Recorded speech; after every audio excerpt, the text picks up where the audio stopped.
Hello and welcome to the Bureau of Alcohol, Tobacco, and Friends. I'm your host, Leon Wolf. Today is Thursday, March the 19th of 2015, and we're delighted that you have decided to join us. Excuse me, I'm a little tongue-tied to start things off this week. I am delighted to be joined by my regular panel of co-hosts, or at least a couple of them. First of all, we have a show announcement to make. As many of you saw on Twitter, Jay Caruso will no longer be a regular panelist on the show. Time constraints prevent him from being able to join us every week, and so we are going to be having Jeff, a.k.a. Jeff Blehar of the AoSHQ Decision Des, is going to be joining us as a regular panelist from this point forward, and we're glad to have you with us, Jeff, for I think your third time on the show. I think you may have to cancel these plans. I don't know if I'm actually going to be back here after tonight. But yes, no, it's great to be here. Really looking forward to it, and of course I've had so much fun the last few times that just made sense. All right. We have also, as usual, Scott Lincicome of the Cato Institute is with us. Neal of the Federalist, glad to have you with us. Aaron Gardner, our producer, is going to join us once again on camera, and especially in the absence of Bill McMorris, who is out of the country. And our guest panelist for this week is Beckett Adams of the Washington Examiner, and we're glad to have Beckett back with us for the second time on the show. Busy news week. Let's get right into the news. We're going to talk first of all about the re-election of Benjamin Netanyahu over in Israel, exceeding all of the expectations that were set by the polls and the media, appears to have cruised to a relatively easy re-election bid. This is probably the most American interest that I can recall in a foreign election, at least in several recent years, in terms of what was going on in the Israeli parliament. A lot of focus and attention on what was going on over there, primarily due possibly to the fact that Netanyahu came and, of course, gave a somewhat polarizing speech to Congress just weeks before his election, in which there was controversy over whether the speech had been cleared by President Obama beforehand. One of the things that's interesting to me, and I'm going to go to Beckett for the first question, because Beckett, covering the media is kind of one of your specialty areas that you do over there at the Washington Examiner. One of the things that's been interesting to me is just how much the American media doesn't like Bibi for some reason. And I'm going to read to you a little bit from James Taranto op-ed in the Wall Street Journal, and he talks about how the media hates Netanyahu, and this is what he says. He says, "You got to love the grudging way that Jody Riordan of the New York Times reported Prime Minister Netanyahu's re-election yesterday. She said, after a bruising campaign focused on his failings, Prime Minister Benjamin Netanyahu of Israel won a clear victory and seemed all but certain to serve a fourth term, though he offended many voters and alienated allies in the process." So I guess the question that I have for you is, why does the American media hate Bibi so much? I think it's because, although he's not conservative as we would consider in the United States what a conservative is, he is as much as you can be over there. And it also is the fact that I think he has, to a degree, stuck his finger in the president's eye. Now let me clarify that a little bit. I don't think his speech before Congress was direct insult to the president. I don't think it was even that controversial, but the U.S. press sees him as sort of an insulting force to the president. Now, going back to what you were saying, it was interesting watching how they covered the news, just even or with the election. Even that quote you read there it kind of falls apart on its own merits, that he won, but he insulted everyone. It was like, okay, well, apparently he didn't because he just won.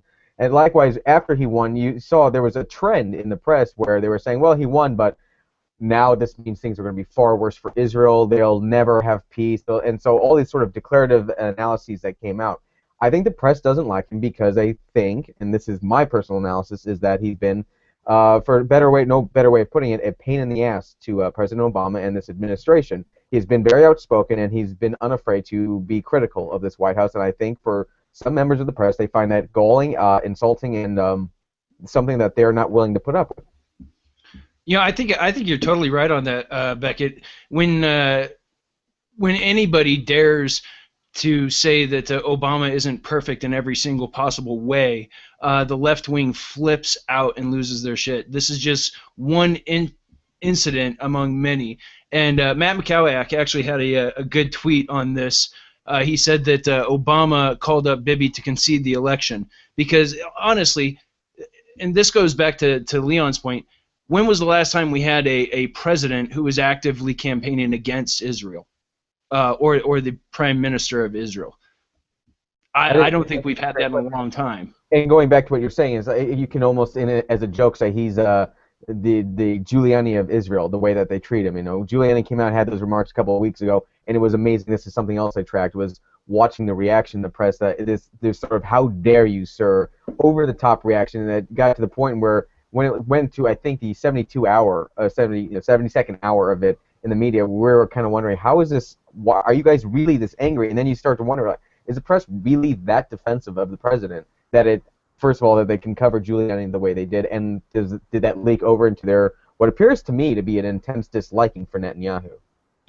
You know, I just want to jump in here and say that one of the things that's funny, or it would be a lot more funny, the left wing, the left media's anger and disappointment, the rending and shredding of garments, if it weren't for the fact that, as we've all been following the news developments today, it seems like the Obama administration seems to be adopting a similar tone. You had Jen Psaki saying, well, you know, Netanyahu said certain things during his campaign that we are considering to be a change of position, and you can't unring the bell. Blah, blah, blah, blah, blah. The particular thing that they're focusing on is apparently Netanyahu said, oh, well, there can be no two-state solution, which is not correct, by the way. If you go look at the quote that's in dispute, it was a much more nuanced thing saying, like, you know, today a two-state solution isn't going to make any sense. He was basically saying, well, because the Palestinians aren't willing to negotiate in good faith.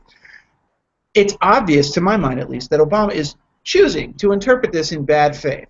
It's, I think maybe it was John Podhoretz writing in commentary who said he described it as like the hanging judge's point of view, where he's trying to look for any reason to bash Netanyahu. And what I find worrisome about that is that you always assume that at the end of the day there's a lot of rhetoric, there's a lot of heat that's said between these parties in public, which isn't very professional, but it happens. But that at the end of the day, cooler minds prevail, that there's a professional understanding of long-term interests in the White House and in Israel, and it seems like that is breaking down right now. I have to still believe that the noises we're hearing from the Obama administration about, oh, we're going to let Palestine under the International Criminal Court, that's all just nonsense. That's just anger, that's venting.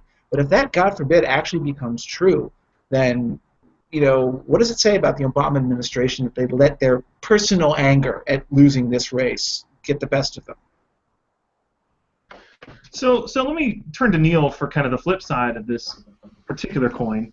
And if you think about me in my lifetime and American conservatives taking an interest in a foreign election, I think, you know, I can remember there was definitely some mild enthusiasm for Tony Blair back in the days of the Iraq War, you know, some for Sarkozy in France more recently, and so on and so forth. But I think that far and away, I found more interest, at least among conservatives on Twitter, in this Israeli election than I can ever having remembered seeing American conservatives take an interest in a foreign election. Yeah, I agree. And I guess if we think about why the media hates Bibi so much, why do American conservatives love him so much? Well, I think he presents a contrast with our president, which is unfortunate. He shows leadership against what I think many Americans consider to be a grave threat, which is Iran's involvement in the region.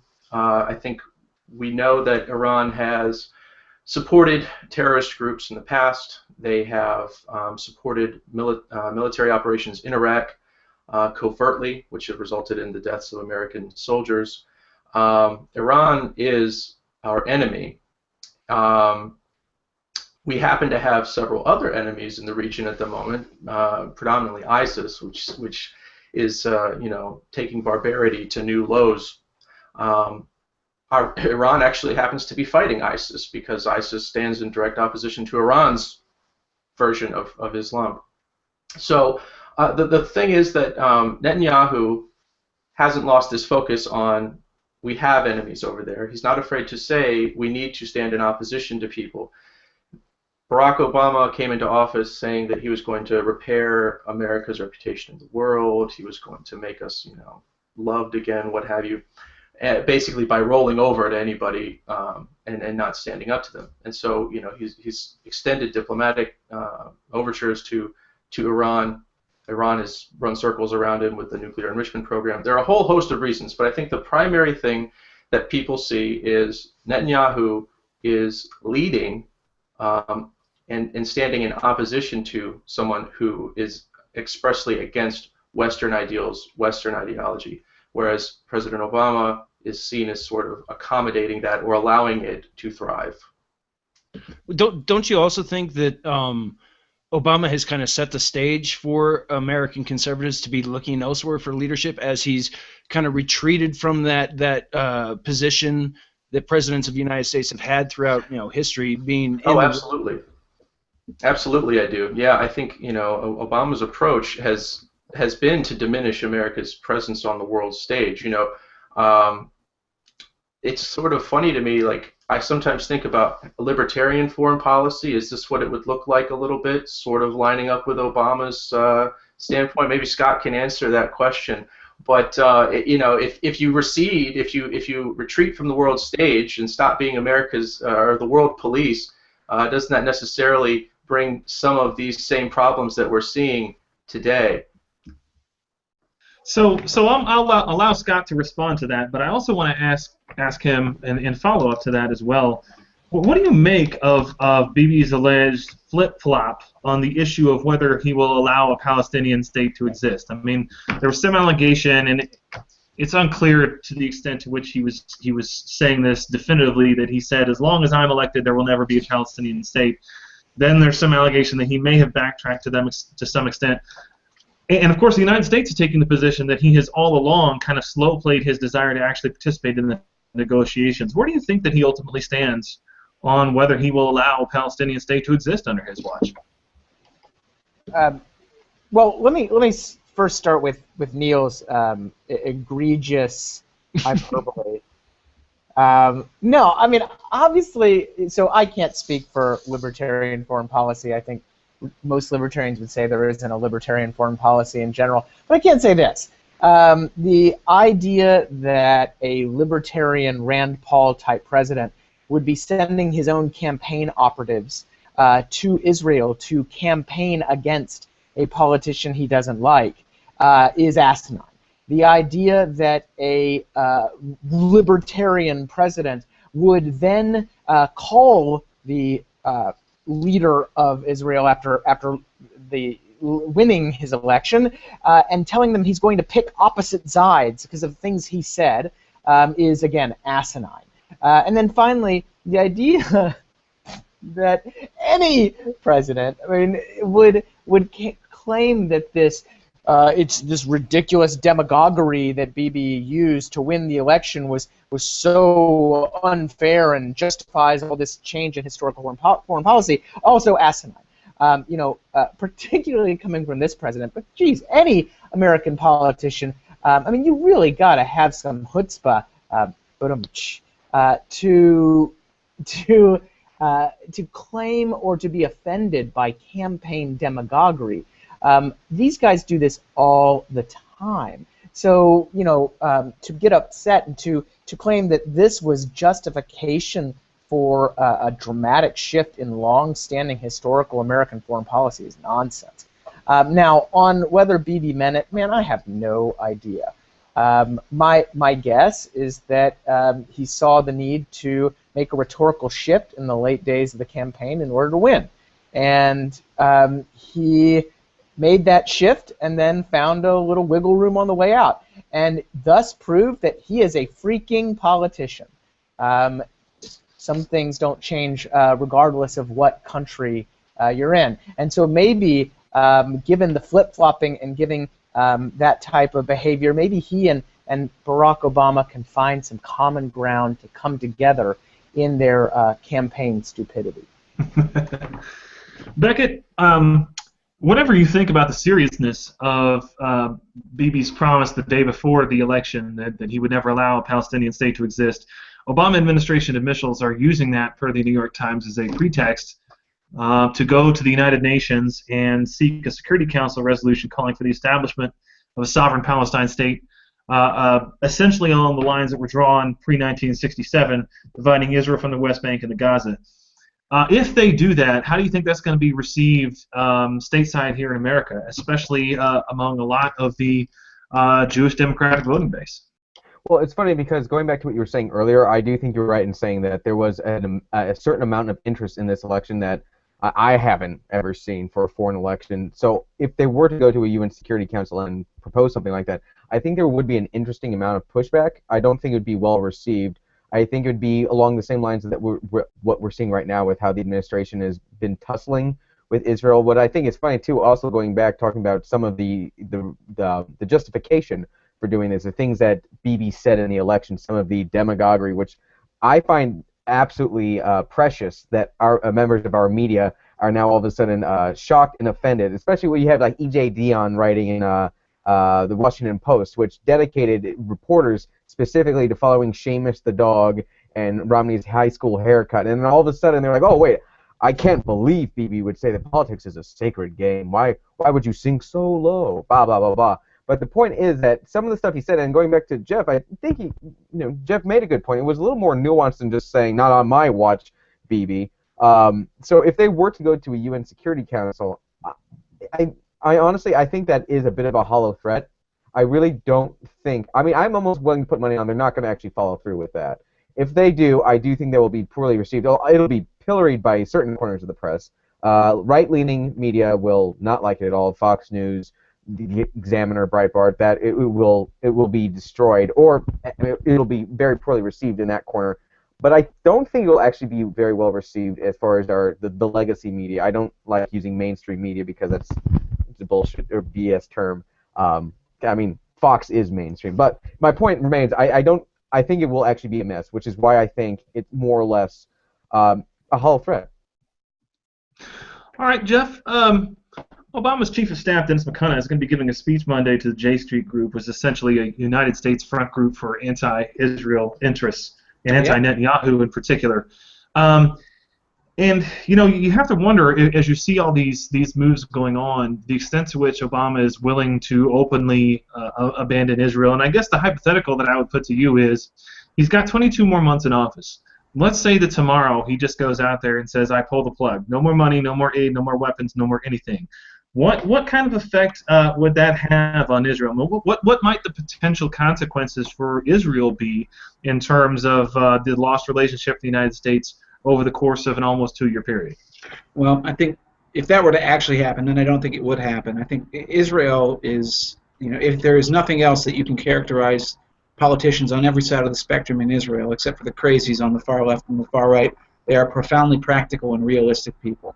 They would understand that regardless of who replaced Barack Obama in 2016, whether it's Hillary Clinton or God only knows who on the Republican side, that a change would come, that this would be an act of personal pique. So they would buckle down and they would try to get through it with the hopes that once a new president came into office, they could repair those relationships, because they fully understand that their biggest ally, and their most important ally, obviously, is the United States. I think one other thing that's worth pointing out here, and that nobody, I think, is really fixated upon yet, is that this isn't about Palestine. This is something I was trying to talk to a liberal on my feed earlier today. None of this is really about the two-state solution. This is all about Iran. This is all about Iran. Obama is infuriated at Netanyahu primarily for coming and giving that speech, and in his mind, building a further consensus, a bipartisan consensus, which I think is almost there, a veto-proof bipartisan consensus against any Iran deal, which would come in the form of sanctions. Basically, if Obama strikes a deal and says, this isn't a formal treaty, I don't have to get Senate approval, then what would then happen is the Senate would pass, with a veto-proof number of votes, sanctions that would essentially undo whatever deal that Obama struck. And Obama blames Netanyahu, maybe rightfully so. I don't even know if Netanyahu was a necessary actor for that to happen, but he absolutely, I know those people definitely believe that he is the reason that that would happen if it does happen. So the anger here is not about it's all farce. Yeah, it is, but Palestine's going to remain the pretext for it, because there's a ready-made cottage industry of idiots over here who will basically jump through any hoop to be seen to be in appearance or in solidarity with Palestine, not to mention on the worldwide stage as well. Well, there's nothing that they can do that will help Palestine. The United States can say whatever they want, but at the end of the day, Israel is the boot on the ground there, and they are the ones who can decide whether Palestine gets a state and can enforce borders. It can have any kind of functioning polity, to be perfectly frank. So if Obama were to try this kind of a stunt, it would be a huge rupture for the next 22 months, and hopefully it could be repaired, although you can never entirely go back. But it's not like a mushroom after a rainstorm that a Palestinian state would just suddenly spring up. And nor, for that matter, do I think Syria and Lebanon want a two-state solution, because then they would lose a ready-made outlet for their ongoing flood of refugees and a constant thorn in Israel's side. But all that having been said, let's turn to Aaron for the next question, which is a little more political. Do you think that Hillary, running in 2016, is going to have to distance herself forcefully from Obama's policy on Israel? I mean, do you think that is going to be something that she's going to have to stake out an early position on, that she would be different? And if so, and if she does the Obama administration moderate its policy as kind of a stop to help her get elected in 2016? Well, I don't think the Obama administration is going to do anything at all to help Hillary get elected in this next cycle, quite honestly. I think they're partially behind the leaks on the emails, and maybe we'll find out that she has a great policy on Israel inside all the emails that she has on her secret server. I'm not sure. But as far as distancing herself from Obama on this policy, I think she probably will. I think being in New York or being associated with being a New York senator, she probably has to some extent publicly. But privately, I think they're all in on the same game, and they all believe the same way that Israel is the issue here. It's not the Palestinians' fault, but it's Israel's fault. And I think that's just a philosophical point that they have, that they hold, quasi-secretly, but everybody kind of knows it. I disagree with that, by the way. That is actually not the way a lot of Democratic senators think.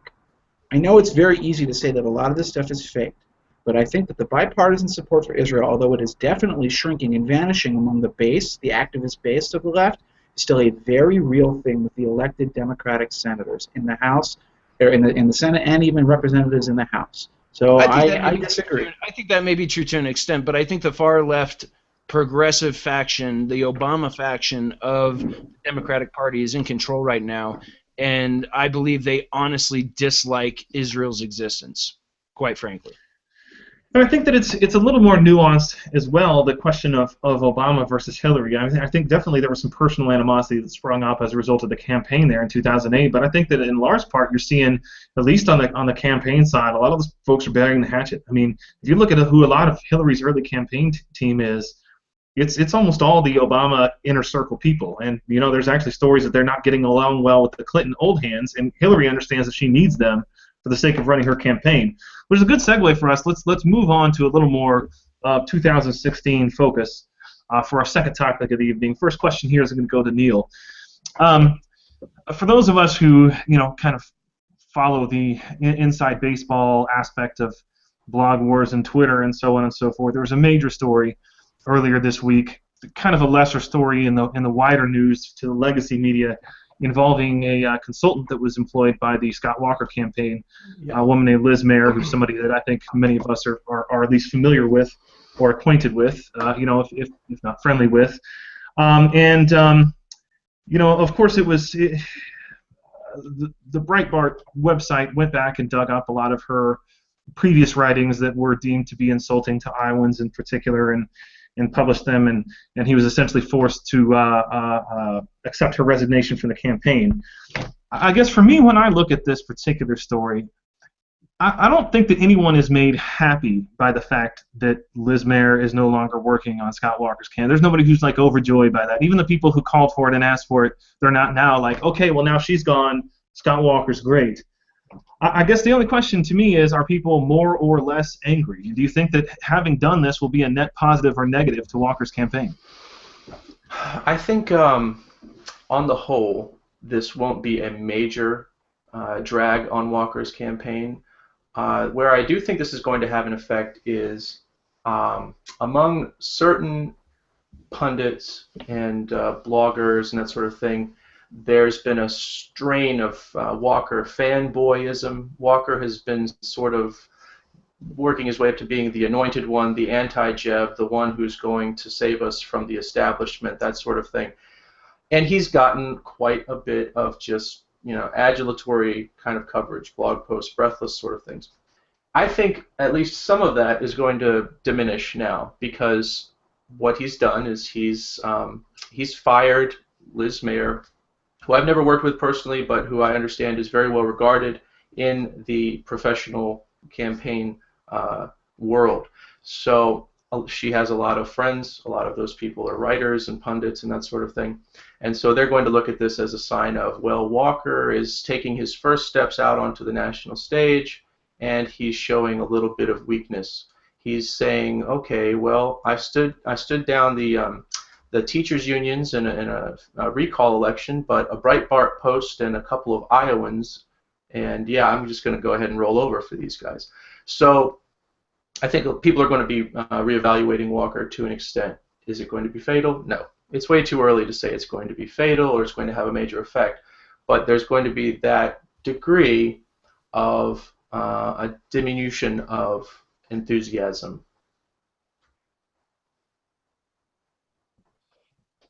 Okay, so I'm going to disagree slightly. I mean, I don't think that it's going to be a game changer, in terms of the eventual outcome No. of the election or of the primaries. But I think that it's a part of a troubling trend.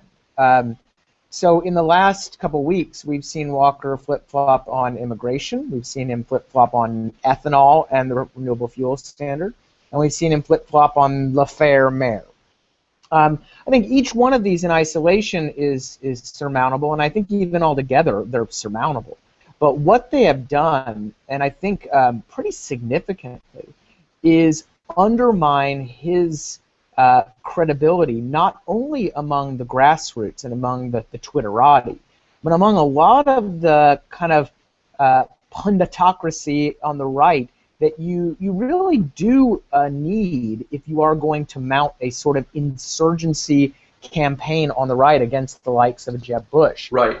And he really, he really had this kind of golden boy, skull of thrones status, and he has really eroded that in just a few weeks. It makes me wonder, and I remain a supporter overall. I remain a supporter overall, but gosh, man, it's tough to look at these and feel confident that Scott Walker is going to be able to survive another year of this stuff.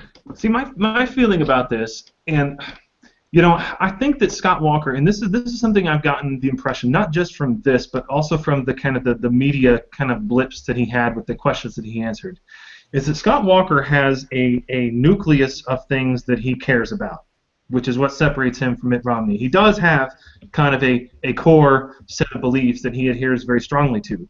But anything that falls outside that core, he really struggles to make himself care or even understand the importance of, including the appearance of these things like the mayor fracas.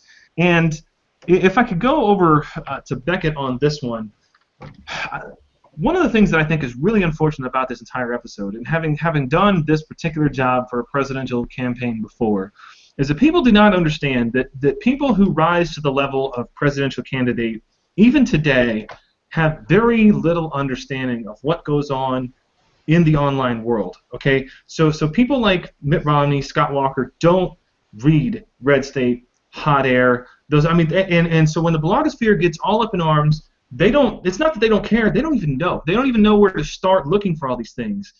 And people like Liz Mayer are there and exist for a reason to plug the campaign in and say, hey, look, what you've just said and done made this particular segment of people, whatever you think of them and however much you value them, very angry, and you need to recognize that and deal with it. And what's unfortunate to me is that it was one of those blogging outlets that wants to be taken seriously who essentially performed kind of the assassination to take that person in that role out. And I guess my question is there a role anymore on political campaigns or on presidential campaigns for bloggers? Basically anybody who's blogged for any amount of time is going to say something that's upsetting for somebody. Have we seen the end of that day where these people get hired for these jobs to do essentially blogger outreach? No, that's fascinating because we've been actually talking a lot about that, and there are a couple articles that have come out recently about how more people are losing their jobs because of their social media postings. It was funny. I remember back just a couple years ago, we were joking, anyone born after this date won't be able to run for president because all their dirty laundry is on Facebook. But this is still happening, and one of the funny things about Mayer, or actually one of the things that's confusing about it, is that Walker, one of the things he's been hit for is like, well, he should have vetted her more. He did. She worked on his recall election. He knows her. He's worked with her. He knows she gets results, and then he still she resigned. Yeah, nudge, nudge, wink, wink. So that's what's really confusing about it. He knows she gets results, and yet he was still cowed into this. And then just one other side point: Breitbart doesn't actually get the scalp for this. She resigned because of her Iowa tweets. Breitbart didn't find those; the Iowa Register did. Breitbart hit her for having dual citizenship, Des Moines. which went nowhere. But they're still trying to claim the scalp for her resignation. So I just want to get that point out there to clear that record up. But to your other point, I think there is room for bloggers, just like exactly what you said. Walker, I don't think is reading the Examiner or Breitbart or any of these other sites, but people like Mayer are, and they are able to glean very, very important information that they can then convey to these candidates. So I think it would behoove them to keep getting these people, but at the same time, it goes back. We were joking on what you put on Facebook means you won't ever be able to run for president. I think people like Mayer. I'm kind of surprised she says half the stuff she does because she's a professional. I mean, there's stuff she says on social media that I would never say, and I'm not even in that sort of what's the word I'm looking for. It's very delicate. She does delicate work in PR almost. So, I mean, I'm kind of surprised she says half the stuff she does, but at the same time, there's going to have to be an evolution from. I think people are just going to have to be more careful, which sucks because it feels like we almost get into a First Amendment issue where now people are scared to say what they're actually thinking, because they're afraid something like the Iowa Register is someone's going to do oppo and dig up their old tweets, and then they'll have to resign because of it. So you kind of have this juggling act, but at the same time, I think for the specific instance with Walker, for me, I agree with most everyone. It's pretty regrettable, especially considering he knows her and he's worked with her. So there's really no excuse for this. And I just wanted to make the point really quickly that, Liz Mayer did the right thing in her position. Once she became the story, as behind the scenes person, if you're distracting from your candidate and you're in any way a stumbling block, you need to remove yourself.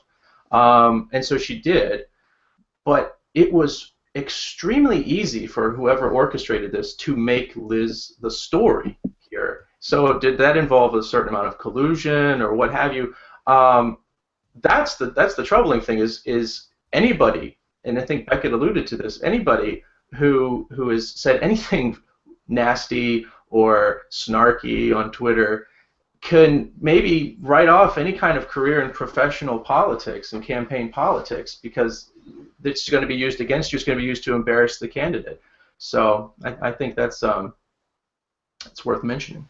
Yeah, and I'll add a couple of things. According to Liz, whom I've done a little work with in the past. She said on Twitter that it was the actually Democratic operatives that found her tweets and sent them to the Des Moines Register. So this, of course, raises the question, and it's a question that I who have occasionally advised candidates and have even done so in this cycle already, and do not in any way claim to shield my opinions on Twitter. I mean, hell, if you're going to be active in policy and you can't speak your mind on Twitter about policy, then what the hell is the point?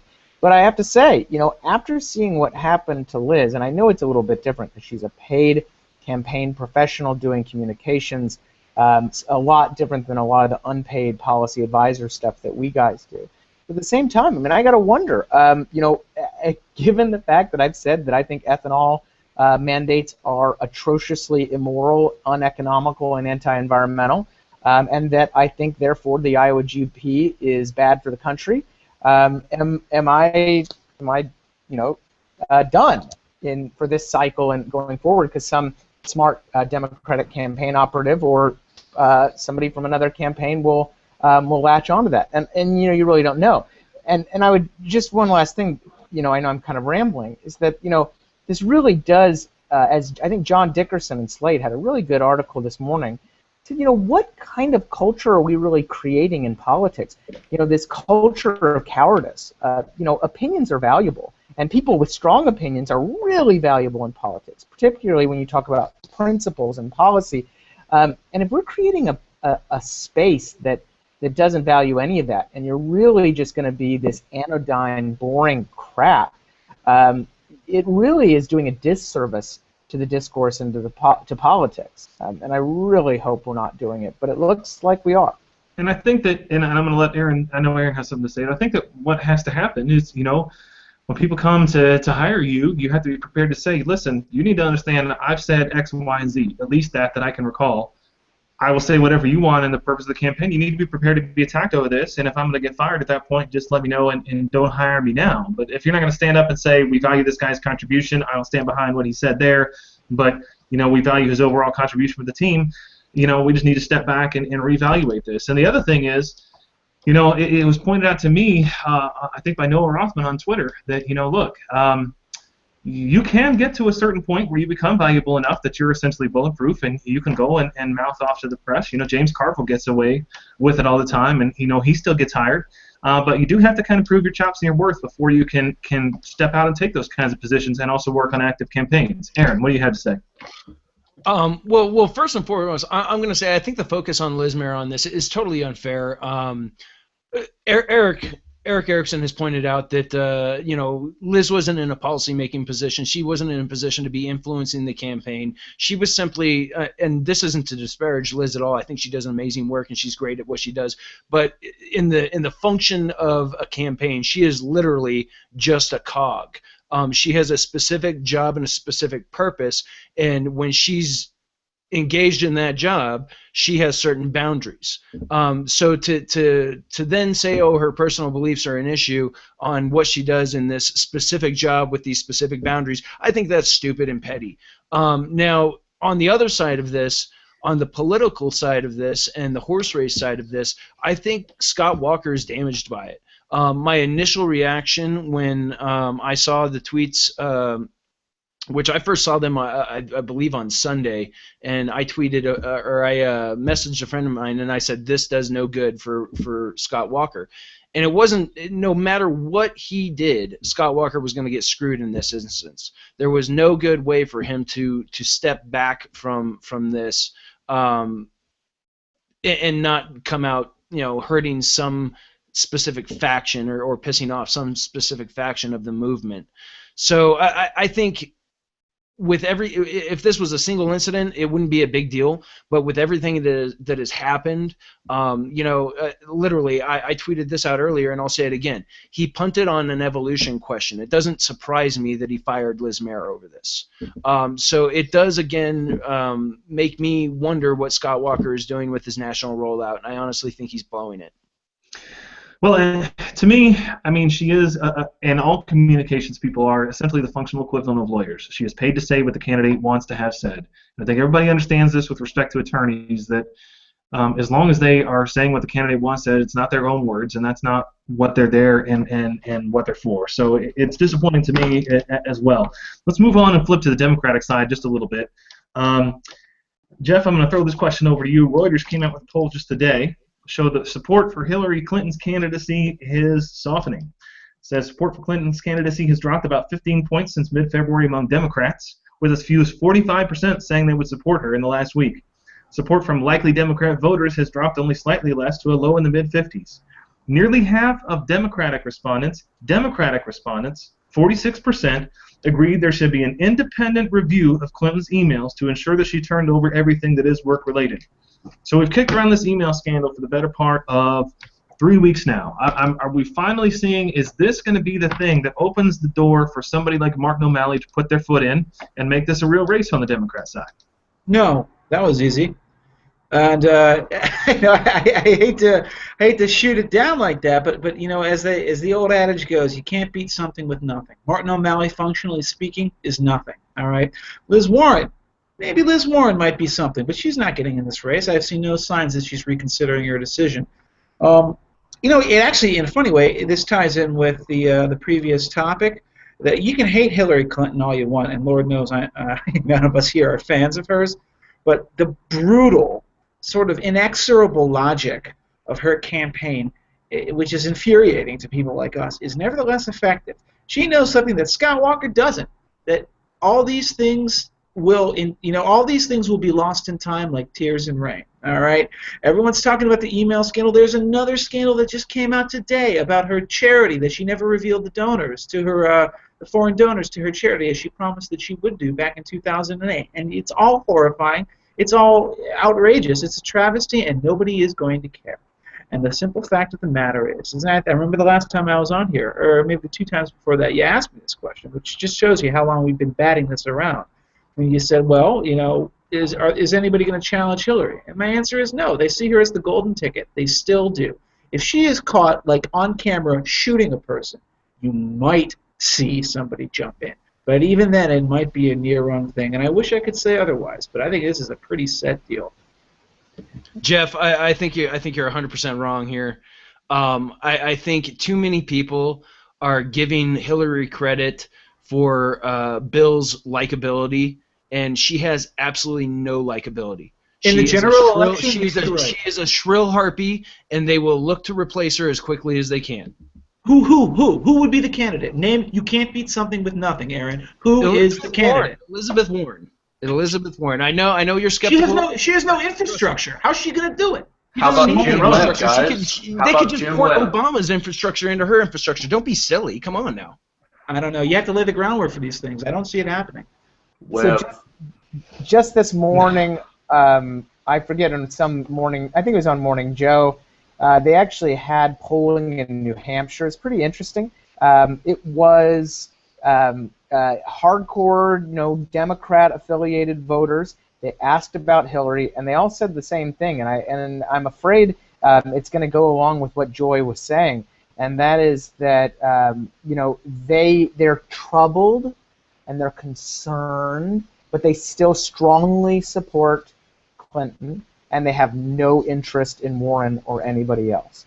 So if that is their public proclamation, I would love to see what they're saying privately, number one. And number two, if that is where they end up going, they're simply going to lose 2016. That's it. Well, but that might be the case. But I think the point is that in the primary, in the Democratic primary, at least thus far, according to the polling that's out, there is zero tolerance for anybody else. I mean, these guys have been pretty much programmed for a while now that she's the one, that this is going to break the glass ceiling, blah, blah, blah, blah, blah, and that's that. So it's the same rhetoric we were hearing in 2007 before a relatively unknown Barack Obama came in and stole the show. But that's what directly led to this, Aaron, because I think that part of the pill that people had to swallow who were bitter about the way it turned out in 2008 was the very strong understanding, okay, next time it's Hillary, we swear. I mean, I think that really is what a lot of people have come down to. Let's move on back to the Republican side a little bit. Beckett, you're up next. Nikki Haley, governor of South Carolina, is kind of in a unique position right now in that she is the governor of a key early primary state and also kind of on the short list that a lot of people assume as far as VIP candidates. Do you think that she's going to endorse in the primary? And if so, who would you predict that she would endorse? It's funny because today she was actually hanging out with Scott Walker, and that got me thinking that maybe that's... I mean, I don't think she has any strong allegiance, particularly to any potential candidate, whether you go from Christie down the line to even Donald Trump, who's supposedly doing his own exploratory nonsense. Who she might support, it really comes down to, I think, just her loyalties and friends. She's good friends with Jindal, and apparently she's pretty famous friends with Walker, so maybe she flips a coin on it. As far as I know, I haven't heard any whispers about what side she falls down on, but if I were to bet, I would say Jindal just because it's a regional thing, but that's about all I got on that. So I don't know. I mean, it would be interesting to see if she had higher aspirations for office, but I think all of that is just pure speculation and rumor at this point. If you had to guess, Beckett, other than the current field of presidential contenders, who would you say are your top 3 most likely vice presidential picks, assuming the VP pick comes from outside the current field of presidential contenders? Oh, gosh. VP not counting, because the problem is I think Rubio would be a great VP pick, but he's currently trending towards running himself. Who would be the top 3? I might have to punt on that one. I don't know if I'd be able to answer that. I can't think of anyone off the top of my head. Does anyone else have any suggestions? Martinez. Jindal. You think Martinez would take a VP spot? I've long assumed that that's what she's actually been angling for this entire time. Really? Yeah. I do. Fiorina. Oh, maybe actually, Donald Trump. That's not a bad one. You just mentioned Fiorina, and I'm gonna actually interject here because I just got an opportunity to see her live just this last weekend, I was at the El Paso County, Colorado Republican Lincoln Day dinner, and Carly Fiorina was the keynote speaker. And I don't. Well, anybody who's known me for a while knows that in 2010 I was a big fan of her opponent in the primary, Chuck DeVore. I am not a fan of Carly Fiorina's, but her speech, the points that she hit on were extremely good. She will bring in more blue-collar Republican and blue-collar Democratic people, middle-class people, as a VP candidate than people expect. She was really, really good, and I don't typically like her, so I feel weird praising her. All right, let's go over to Neal for our last 2016 question. And I know this is kind of a favorite hobby horse of yours. Obamacare still pours very poorly among the public. I mean, the numbers are what they are.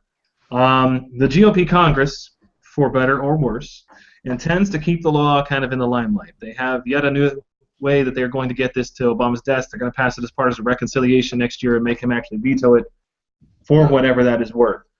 The 2016 candidate is going to have to essentially run against this backdrop regardless of what their position is. What do you think the right tack for the 2016 contenders is to take towards Obamacare?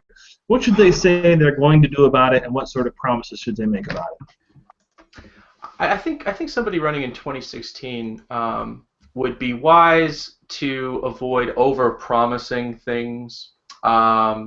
We've seen a lot of over-promising in the last couple of years. We can repeal Obamacare. We can save the country. There's a certain senator out there who keeps making these sorts of promises. I won't say his name, but it rhymes with lose. And I think if we were to have a candidate who would go out there and say, what we're going to do is we're going to take our majorities in Congress, and we're going to look at the way we can phase this law out, this destructive, ruinous law, so that we're not pulling the rug out from under people who have been living under this horrible law for the last couple of years, who now have subsidies, who now rely on it for their health care because, it upended the entire system. We're going to work on that, phase it in. It's not going to be dramatic. It's not going to happen overnight. It may not even be accomplished within my first term. But we're going to get the ball rolling, and we're going to start pulling back from this precipice here. I think that would be a smart tactic. I don't think it would inspire too many people, but I could be wrong. Scott, how, if at all, does the political calculus change if the King v. Burwell plaintiffs are successful and the subsidies and also the mandate are struck down in some 30-something states? I think it changes significantly, but not really much for the better of the GOP, at least for the GOP leadership. I think it will help presidential candidates. It will give them something, a kind of a foil to argue for an overhaul or for their healthcare policy. However, I have zero confidence in the Republicans in Congress to do anything productive when given this opportunity. I think they are scared to death of the outcome here. I think they're scared to death of the headlines of millions of people's rates going up when it's really their illegal subsidies going away. And I think that they have no faith in their own abilities to get anything done when it comes to passing an alternative.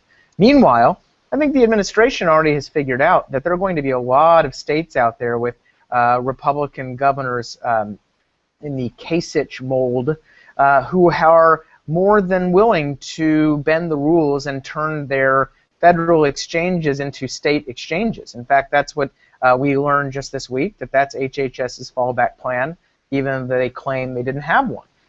And so I think that the ground after King v. Burwell, even assuming a victory for the plaintiffs, is not going to make things much better for the guys in office. I do, however, think it will be a very good thing for Republican candidates. It's going to give them a really good opportunity to talk up alternatives, talk up their plans, and give them a platform. That's really touching and a little naive, Scott, because you assume that Republican candidates are going to have alternate plans, which I don't think they're going to. Because the Jindal idea of already having, has one. yeah, well, but he's not exactly in the top tier yet. But here's the thing. This has been my thesis for almost half a year now, that King v. Burwell is the classic example of a be careful what you wish for case. I do not think Republicans and conservatives fully appreciate the holy hell that would break loose if King v. Burwell was upheld in the Supreme Court. Because I can already tell you the dynamic that will happen. You covered some of it, all right? The state exchanges are going to be, rather the federal exchanges are going to be ruled that subsidies don't apply to them. So then you're going to immediately have everybody's getting their rates raised, and then you're going to have governors who feel the pressure to institute state exchanges. They will immediately be hit by the Mark Levins, the Rush Limbaughs, the Ted Cruzes of the world, saying you're selling out the revolution, you're selling out conservatism. You will have absolute civil war on the right if that happens. That is my fear. But that's because they actually are. If any of these conservative governors take on and create a state exchange, they are selling out their principles. They absolutely are selling out their people as well. And this isn't some faraway distant thing for me. I am now an independent contractor. I have started my own business. I don't have any insurance from anybody. I got to go and look in the Colorado Exchange, and they're canceling programs left and right and increasing deductibles. It's a serious thing. I know that everybody likes to say, oh, nobody's going to do this, nobody's going to do that, but we better figure out how to deal with this. I sympathize with that, but I'm strictly realpolitik here. I am saying if you are a governor of a state that has a federal exchange that no longer has access to those subsidies, you are going to say to yourself, why do my people, the residents of my state, have to take it in the shorts, whereas no, because listen, Jack, what you're missing is that a person who is eligible for a subsidy but doesn't get one because of this is then exempt from the mandate. Okay, well that is the thing, but it only is to a certain extent. They have a certain the exemption, I believe, is only for a certain level of income, if I recall correctly. You know, here's the thing. Instead of encouraging conservatives to go ahead and just get in line and work within this system, we need to start encouraging conservatives to stand up and say, fucking hell no, no more. We're not doing it anymore. I'm not encouraging it. I'm just telling you practically what I think will happen. And I'm just saying that you're going to see people making this calculation, and you're going to get civil war, and it's going to be ugly. I think you're going to see people saying, congratulations, you guys are now exempt from Obamacare. You don't have to buy this insurance that you didn't want in the first place. That's at least for me. So let's move on a little. I want to spend a little bit of time talking about what's going on in Congress.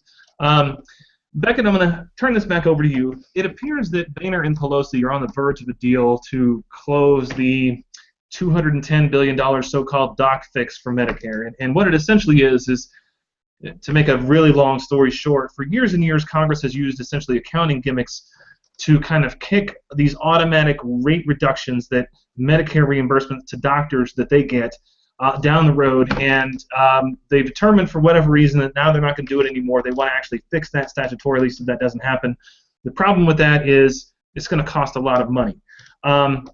Boehner does not appear to have the votes that he can pass this under the Hastert rule. He does not appear to have the majority of the caucus with him again, as he did not on the votes to fund DHS. Are we beginning to see the formation of I guess, a de facto coalition of 75 to 100 Republicans with 100 or 150 Democrats to pass most things through the House that are going to get through the House? And if so, if this continues, what are going to be the consequences to Boehner's speakership if he continues to disregard the Hastert rule? Again, that's something that's real timely because I think, first of all, there has been rumors and whispers. Now, I'm not the whole fire Boehner nonsense and duds that we've had in the past, but there has been growing resentment against the speakership, especially I think even with the DHS fight, which was a major misfire and a big old snafu, the abortion bill that got shelved right before the March for Life, that was when I think a lot of people decided to throw up their hands and said, look, I think for a while people have been making the claim that, Boehner's not great, but he's doing the best he can with the hand he's been dealt. But it was around the time of the March for Life that a lot of people said, no, actually, he's actually terrible at what he does. He's a terrible leader. Then you have the DHS fiasco, and during all that, there actually have been rumors. I don't have names yet or anyone on the record saying it, but there have been small, silent coalitions of people banding together, getting together within Congress to get stuff done and essentially work without the Speaker, McConnell, not so much, not in the upper chamber. I don't think it's as big of an issue.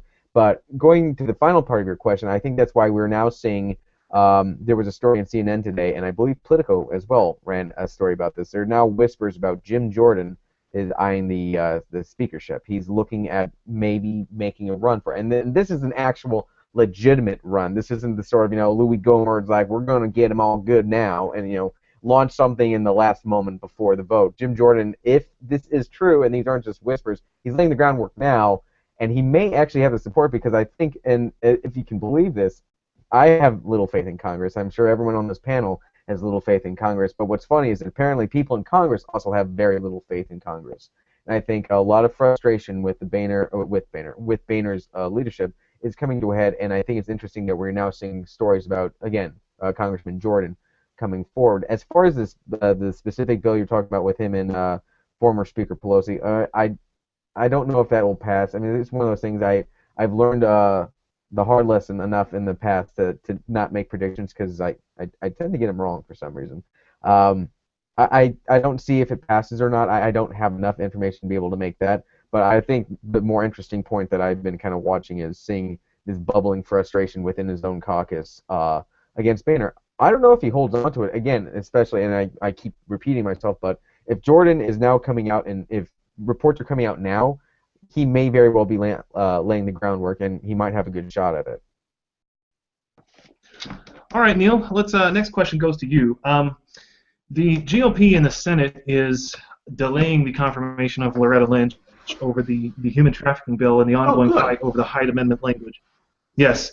So while those kind of fights are percolating that are not substantively related to Loretta Lynch and her qualifications, if you will, the gun groups like the NRA and Gun Owners of America and other groups are kind of banding together and essentially mounting a full pressure PR campaign to pressure moderate Democrat and Republican senators to outright oppose her. And their press releases indicate that they believe that they might actually be close to succeeding in that. Let's imagine a hypothetical world in which they succeed at doing that, and she not only doesn't get confirmed, but she doesn't have 50 votes and loses. If that fails, do you think that does Holder just serve out the rest of his term? I mean, where does Obama go from here? Is there a way out of this in which a nominee takes the chair that is better on gun rights than the one that we have? Well, there's almost 2 years left, and so I don't think Holder will stay the entire time. I don't think so.